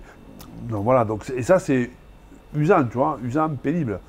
Donc, et là l'idée c'était, je voulais tout ça, je voulais plus en entendre parler, quoi. Je voulais que notre mentalité soit... Parce que la mentalité pour nous, elle était, je l'avais associée à la défense, tu vois. Et la défense, on était à 72% de plaquage réussi. Autrement dit, c'est nib. Donc cette mentalité, elle a besoin d'évoluer, notamment à travers notre défense. Aujourd'hui, on est à 86% de plaquage réussi. On n'est pas les tip-top, mais c'est mieux déjà, tu vois. Donc voilà, pour moi, c'était ça, quoi. C'est comment je vais faire en sorte d'embarquer les mecs sur une nouvelle mentalité, et notamment sur des points visuels. Le sac à dos, on va vider le sac à dos, on a besoin de transparence, on a besoin de points plus précis, on a besoin d'avoir une relation avec le groupe de leaders plus forte. Voilà comment j'ai travaillé là-dessus, quoi. Et après, c'est tout le suivi de la saison, toute la partie managériale qui fait que tu avances, quoi, tu vois. Et quand tu pars dans une histoire, entre guillemets, comme ça, le sac à dos, voilà, qu'est-ce qui se passe si jamais tu t'embarques pas sur la thématique? Mais là, tu es un peu dans la merde, quoi, tu vois. Ouais. Mais tu peux... Ah mais bien sûr. Alors après, le sac à dos... devient un sac de couchage. Ouais, voilà, non, mais Alors les gars, au départ, ils s'engagent quand même, tu vois. Là où ça s'engage un peu moins, c'est quand dans la saison, tu perds 1, 2, 3, 4 matchs, tu vois. C'est là la difficulté. Alors après, si tu viens à perdre les 80 matchs, bon, il faut resserrer les boulons, ça m'est jamais arrivé, tu vois. Mais sauf à Bordeaux la dernière année. La dernière année, on fait ce premier match contre Toulouse, où on fait un match magnifique, mais qu'on perd. Et après, on a profité de ça pour que ça n'arrive pas à enclencher derrière, tu vois. Et là, tu dis, bon, comment toi, tu vas revenir à des choses différentes. On est là, on veut aller là, mais on a une merde là. Donc il faut voir ce que c'est comme merde. Souvent, c'est des problèmes humains. Parce que si c'est des problèmes de jeu, tu les règles, les problèmes de jeu. Les problèmes de jeu, ça va prendre 1 semaine, 15 jours, 3 semaines, tu vas le régler. Mais quand c'est des problèmes humains, c'est plus difficile à régler. Il faut du temps. Des fois même, il faut te séparer des gens, quoi. Mais tu ne peux pas le faire en pleine saison, tu vois, c'est assez rare. Donc là, il faut changer de passer sur un plan B et dire, bon voilà, le sac à dos, on ne l'aura pas vidé, mais il les a mangés plein, donc il faut qu'on fasse ces efforts-là. Enfin, tu vois, le top 14, la saison, c'est la jungle, quoi. C'est très très long, c'est très très dur. Tu as pour preuve là, aujourd'hui, quand tu vois ce qui se passe en fond de classement et quand tu vois ce qui se passe en haut du classement, tu te dis, mais comment on va s'en sortir, tu vois? Quelle est l'équipe qui va s'en sortir, tu vois? Et ça, donc c'est pas facile, quoi. Donc voilà, il y a une histoire de saison, il y a une vision de saison, et après cette vision, c'est à la fois l'ancrage et la boussole. L'ancrage parce que c'est notre chemin, mais la boussole parce que des fois on est sorti du chemin. Donc il faut revenir dans le chemin. Le chemin, c'est le cadre. Ouais. C'est le cadre. Est-ce que quand on parlait des confs de presse, là, quand tu fais tes confs de presse, il y a la com externe, mais est-ce que ça te sert aussi à parler à tes joueurs? Ah ben bien sûr. Le message, obligatoire. Ah, obligatoire. Tout le temps. Là, tu l'as fait récemment sur l'insolence des jeunes, exactement. etc. Mais tout le temps. Et ça marche. Non mais là par exemple si on prend cet exemple, donc tu reprochais à tes jeunes joueurs, tu en as quelques-uns là cette année avec Jono, Dari Carrère, etc.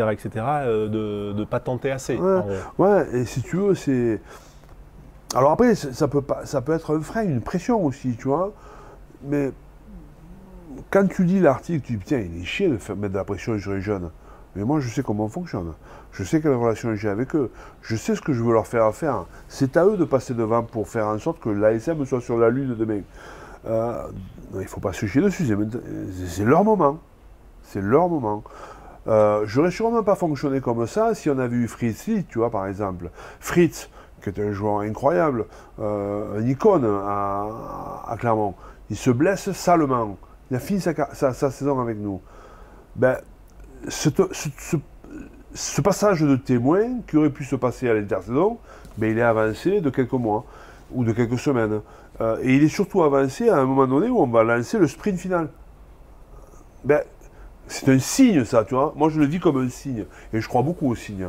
Il faut y aller. C'est le moment. Donc, je les ai réunis la première fois. Je les ai réunis une seconde fois. Je les mets à tous les conseils des sages des groupes de leaders. Donc, le dernier message, que tout le monde soit bien au courant pour ceux qui... Et notamment eux, c'est la presse, quoi. Mais est-ce que parfois ça te dessert? Oui, ça peut, ouais. Ah oui, ça peut, ouais. Tu as des exemples de... Je n'ai pas d'exemple précis, mais des fois, tu tapes à côté, quoi. Bon, pourquoi... Ça veut dire qu'après, tu règles ça. Tu vois, par exemple, un exemple qui m'a desservi, alors que j'avais 100% raison, hein, c'est l'exemple de Mathieu Jalibert et de Cameron Wauquiez. Alors, c'était pas avant le match, c'était après le match. Quand toute la saison, on est 1-2, 1-2, 1-2, 1-2, 1-2, 1-2, 1-2, 1-2. On joue à Perpignan pour être premier ou troisième. On fait un match catastrophique à Perpignan. On se retrouve troisième à faire un barrage. Et notamment Mathieu et Cameron, qui avaient fait une très bonne saison jusqu'au tournoi à destination où ils avaient remporté le Grand Chelem. Et impossible de les remettre dans la roue de la performance, tu vois. Impossible, j'y arrivais pas. Donc, ces deux joueurs que j'adore, qui sont des super mecs, j'ai toujours des bonnes relations. Celui qui m'a envoyé le premier texto de félicitations quand je suis venu à Clermont, c'est Mathieu. Mais sur le match, ils sont catastrophiques. Hein. Catastrophiques. Dans le débriefing de match, j'ai dit Mathieu, c'est parce que. C'est pas que le match, parce que j'aurais pu en citer 15, tu vois, ou 23 même. Mais c'était tout ce que j'avais fait avant avec eux.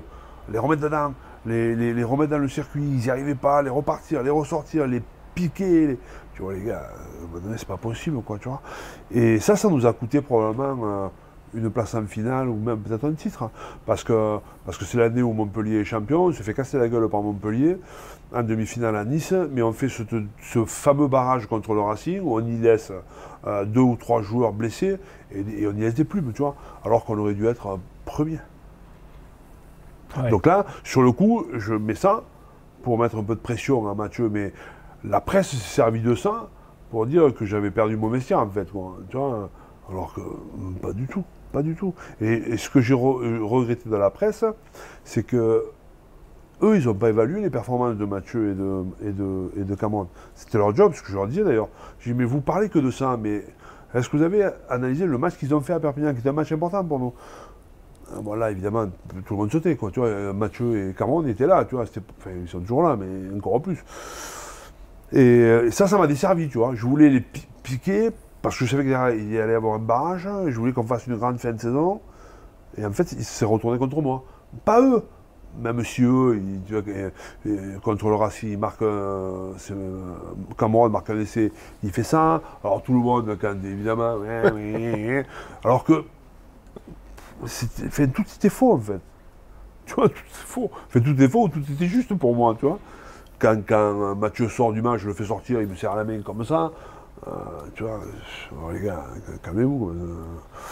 Mais après, vous en avez reparlé ou Ah si, mais je leur parle tout le temps. Moi, quand je vois Mathieu, Cameron qui fait la bise avant les matchs, je veux dire, c'est... Mais eux, ils savent. Et moi, je sais. Bon, parfois, la communication... Ça m'a échappé. Ça t'a échappé. Et ça veut dire que tu la regrettes, cette situation? Non, je ne la regrette pas, parce que j'aurais fait pareil aujourd'hui. Enfin, peut-être pas quand même, hein, parce que... Mais tu vois, je trouve qu'elle m'a échappé de façon injuste, en fait. Injuste, quoi. Je remettais, j'ai rien dit de méchant, hein. J'ai dit juste, et est-ce que Cameron, je me pose la question, parce que Cameron et Mathieu, je ne les ai pas vus aujourd'hui. Ouais. Il n'y a rien de, franchement, il n'y a rien de bien méchant, tu vois. Bon, c'est parti. C'est où, quel est l'endroit où tu as le mieux réussi à maintenir l'équilibre dans le groupe, justement? À Oyo. À Oyo. Parce que t'es parti de... Ouais, Oyo, et notamment l'année où on fait le barrage à Toulouse, quoi. Novembre, un modèle un cas d'école, quoi. On est au mois de novembre, on est dernier. Mais dernier. Tous les voyants qu'on suivait étaient... On avait fait un très gros recrutement cette année-là. Sioné, Tangaua, enfin plein de mecs, un peu vieux, hein, mais des mecs qui, tu vois, très forts. Et je trouvais qu'on avait une superbe équipe. Et quand on a préparé la vision, quand on a parlé des objectifs, il y avait une partie de l'équipe qui voulait faire top 8, qui était top pour nous, tu vois. On s'était maintenu la première année un peu ric-rac. Et un deuxième au courant qui était le maintien. Impossible de les ramener sur un même objectif. Impossible. Bon, passe. Je leur ai dit, ok, on refera un point à la pause de novembre. Alors à la pause de novembre, quand on fait le bilan étape, à ce moment-là, dernier, et tous les voyants qu'on suivait, rouge. Donc d'ailleurs, on était dernier des derniers, tu vois.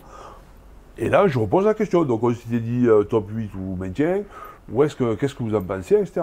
Ceux qui étaient pour le maintien, tu comprends bien, maintien. Et ceux qui étaient pour le top 8, ils ne changeaient pas. Top 8. Non, une bonne équipe, hein. On travaille bien, on va réussir. On n'est pas bon là aujourd'hui, on a perdu des matchs un peu, mais c'est top 8. Impossible de les ramener. J'ai dit, mais si on fait ça, on va dans le mur, quoi, si on n'est pas sur la même longueur d'onde. Alors je leur donne, écoutez, on reprend, il y avait 2 matchs.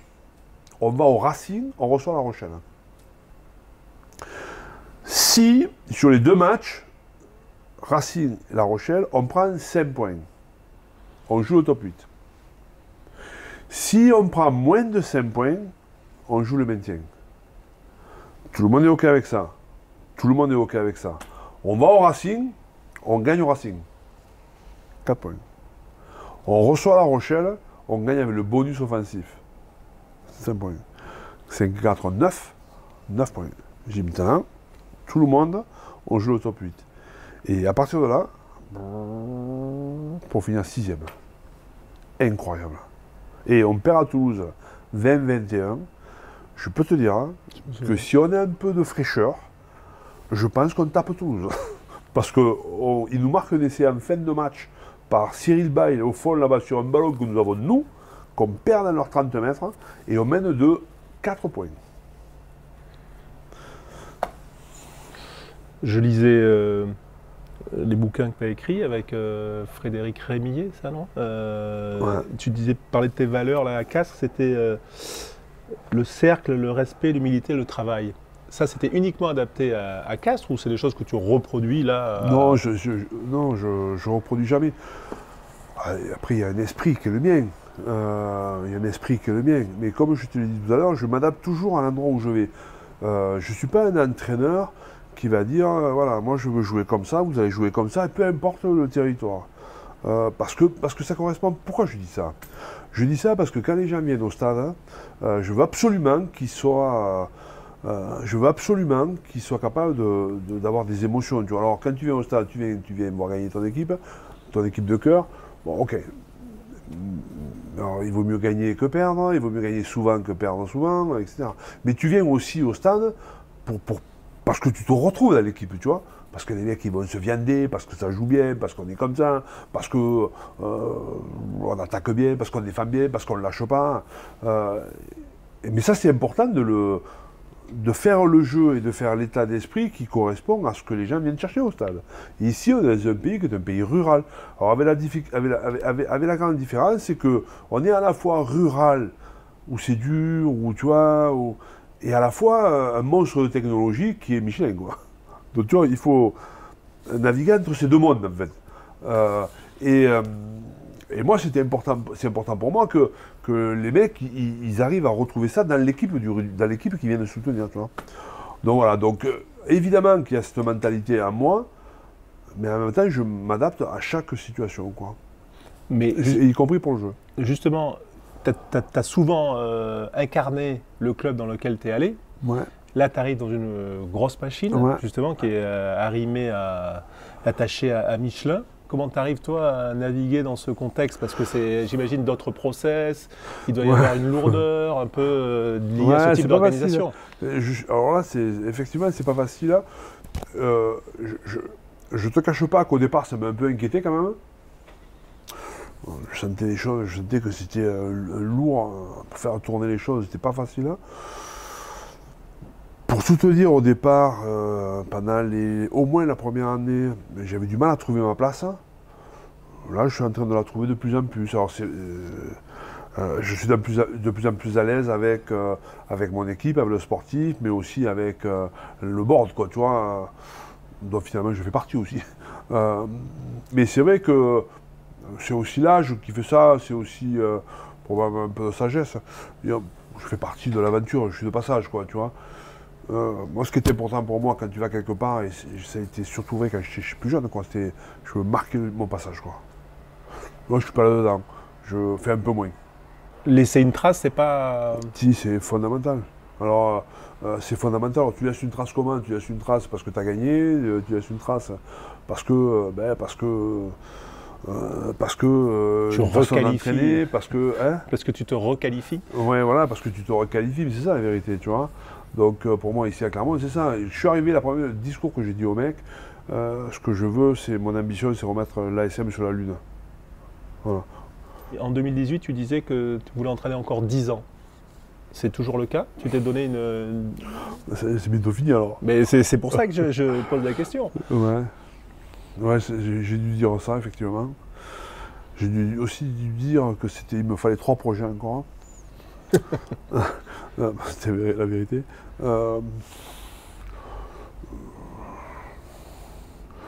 Aujourd'hui, je suis un peu moins calculateur, tu vois. Je ne sais pas de quoi demain sera fait. À un moment donné, j'étais... ouais, je veux arrêter là, j'ai besoin de ça, puis finalement... Après, là où je sais que ce qui est dur, c'est d'être en prise directe avec le groupe, en fait, quoi. C'est ça qui te mange de l'énergie, qui est dur, etc. Ça, c'est au quotidien. Tu vois, se renouveler, ça, gérer le staff, gérer les égos, gérer les trucs, ça, ça te mange un peu, tu vois. Mais aujourd'hui, je ne me sens pas usé du tout, quoi. Je me sens pas vieux non plus. Alors on dit souvent, ouais, c'est la vieille école, mais c'est pas vrai. Mais c'est pas vrai. Je me reconnais pas dans ce qu'on dit, tu vois. Je me reconnais pas, moi je me trouve plutôt moderne, tu vois. Alors après, quand il faut filer un coup de gueule, je vais foutre un coup de klaxon, mais est-ce que c'est la vieille école ça, ou c'est juste de recadrer les choses, quoi. Donc dans ma façon de manager, dans ma façon de voir le rugby, dans ma façon de gérer mon groupe et de gérer le projet, je trouve que je suis absolument pas au school, quoi, tu vois, pas du tout, pas du tout. Et il y a plein de choses que j'ai envie d'apprendre. Tu vois, là on a mis, pour créer une dynamique, on met les cafés jaunards, tu vois. Je trouve ça fantastique. Les cafés jaunards. Café jaunard, ouais. C'est vrai qu'on fait le débriefing. Il restait 6 matchs. Après Toulon, après Lyon, après Castres, etc. On va dans tout le territoire.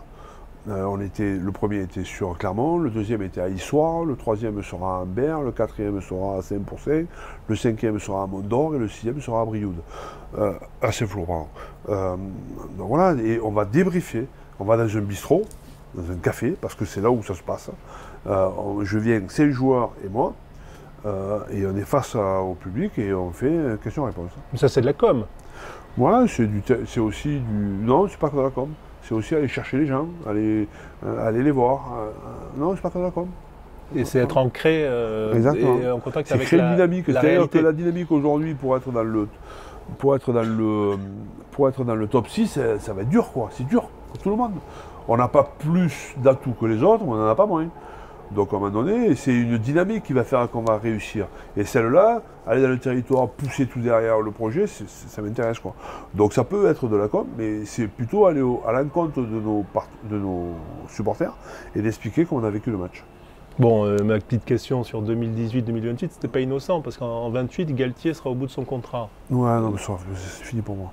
J'ai passé mon temps. Mais on n'est pas meilleur quand on a 10 ans d'expérience de plus. Ouais, sûrement, mais tu sais, il y a des effets de mode. Il y a des effets de mode. Et aujourd'hui, il y a des entraîneurs qui vont arriver, qui sont plus jeunes que moi, et ce sera sûrement leur tour. Moi, j'ai passé mon temps. En tous les cas, celui-là, je l'ai passé. Bon. Et c'est pas quelque chose qui me fait rêver, hein. Tu vois, prendre une équipe nationale, c'est un métier différent. À un moment donné, je me suis posé la question.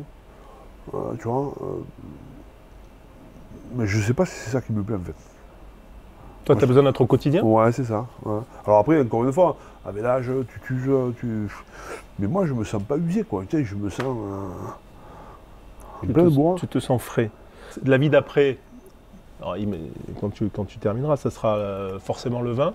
Tu as acheté un vignoble dans ta région. Ouais. C'est un peu un rêve chez moi. De gosse. Ouais, c'est mon rêve ça, pour le coup, c'est mon rêve absolu, quoi, tu vois. Donc voilà, chez moi, dans mon village, c'est la propriété où mon père était le régisseur. C'était mon terrain de jeu quand j'étais gosse. Donc voilà. Pépruc. Pépieux. Pépieux. D'accord, mais le château, il s'appelle? Pépusque. Pépusque. Ok. Château Pépusque. D'accord. Mais quand même, quand... Mais j'arrêterai pas le rugby, hein. Enfin, je pense pas. Je serai sur un acteur différent. Je me vois être dans un club un peu plus âgé, un peu plus tard, mais peut-être un club vers chez moi. Il y a pas mal de clubs vers chez moi, tu vois. Pourquoi pas revenir à Carcan, ou dans un rôle un peu de directeur sportif, tu vois. Moi, il y a une prise directe avec le terrain, mais plutôt sur l'organisation, le recrutement, l'organisation. Pourquoi pas dans un grand club aussi, hein. Il y a ça, il y a un métier qui me ferait rêver, c'est de travailler, enfin, ça me ferait pas rêver, mais je pense que je finirai là-dedans. Enfin, ou en tout cas, je participerai, c'est dans les médias. Tu vois, j'aimerais être un consultant, par exemple, un vieux consultant, tu vois, mais il y aurait des choses que je pourrais dire des choses. J'imagine. On disait tout à l'heure que le métier de manager, il y avait plusieurs facettes, mais c'est un peu comme le métier de vigneron, finalement. Ah, c'est pareil. C'est pareil. Il y a une vraie... Bon, d'abord, être un bon manager et un bon vigneron, c'est l'école de la patience. Moi, je ne le suis pas, hein, mais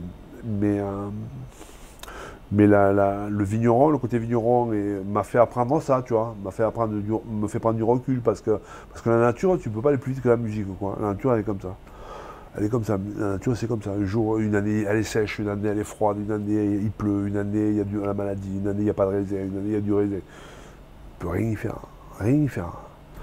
Et pour être un bon vigneron, il faut avoir cette expérience-là, donc il faut du temps. Et pareil pour un manager, il faut vivre les choses, quoi. En sachant qu'on n'a pas de temps, parce que c'est le résultat qui compte.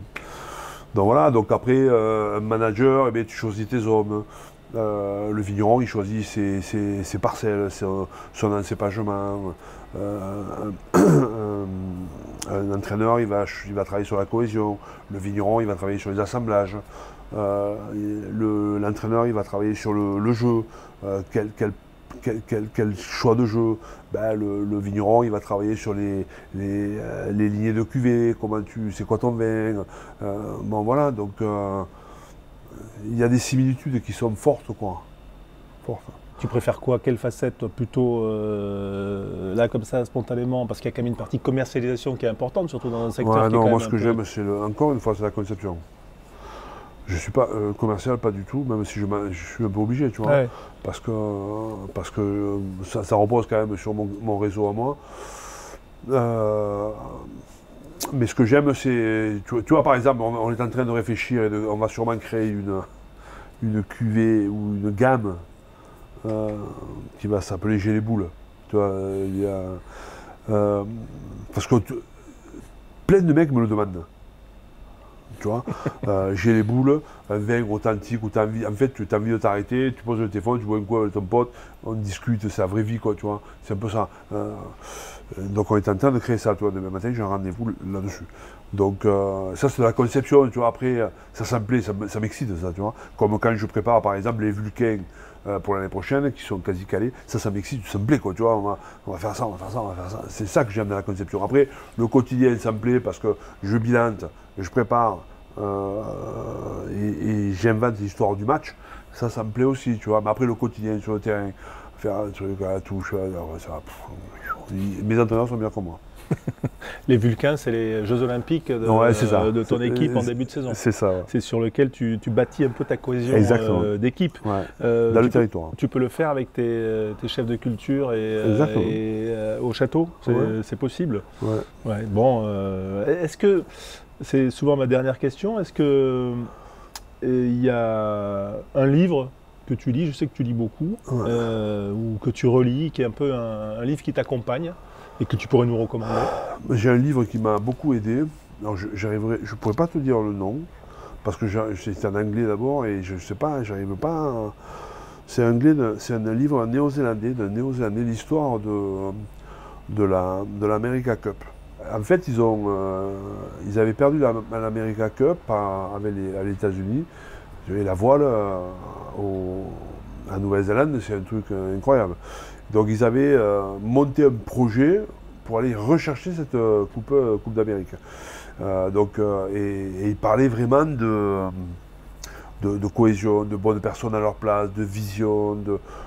Et ça, dans mon conseil des sages, dans ma façon d'aborder mon management, ça m'a beaucoup aidé. Beaucoup aidé. Est-ce qu'il y a une citation où tu nous as parlé tout à l'heure de la citation des All Blacks, mais est-ce qu'il y en a une autre Non. que tu connais? Non, j'aime bien quand c'est dur, mais je m'amuse un peu de ça. Mais ça correspond bien un peu aussi à ce que j'aime dans le tempérament. C'est JFK qui disait ça. Il disait quand c'est dur d'avancer, ce sont les durs qui avancent. Voilà. Voilà, on revient à la robustesse. Exactement. Est-ce que mais tu sais que, enfin, ce robustesse, on n'en parle jamais, mais aujourd'hui, quand même, dans le monde dans lequel on vit, c'était pas un peu robuste. Hein. C'est dur, hein.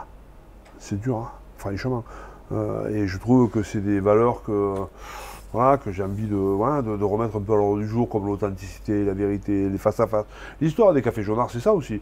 Aujourd'hui, tu as plein de mecs qui te balancent des saloperies sur Internet, à travers les réseaux sociaux. Mais là, viens, on t'invite, hein, tu viens face-à-face, on va discuter, on va échanger. Et ça baisse de ton, souvent. Bien sûr. T'es pas sur les réseaux sociaux, toi? Non. Bon, mais en tout cas, si... Mais ça fait partie de la vie, c'est comme ça. Moi, j'ai mes enfants qui sont dessus. Et je vois qu'il y a des saloperies. Mais ça me touche pas. Mais tu peux pas savoir comme ça me touche pas. Ça me touche pas. Parce que je ne le lis pas. Mais même quand on me le rapproche ou quand je me fais attaquer, comme ça a été le cas avec un joueur cette année, mais ça me touche pas. Qu'est-ce qui reste au final? Il y a 15 copains ballon, quand il n'y a plus de ballon, il reste les copains. Toi, qu'est-ce qui reste avec les joueurs? Là, aujourd'hui, ce que tu as eu à Oyo, à Castres, à Bordeaux, etc. On est copains avec eux? Ouais, moi, c'est pas copain, c'est pas le mot, mais il y a du respect.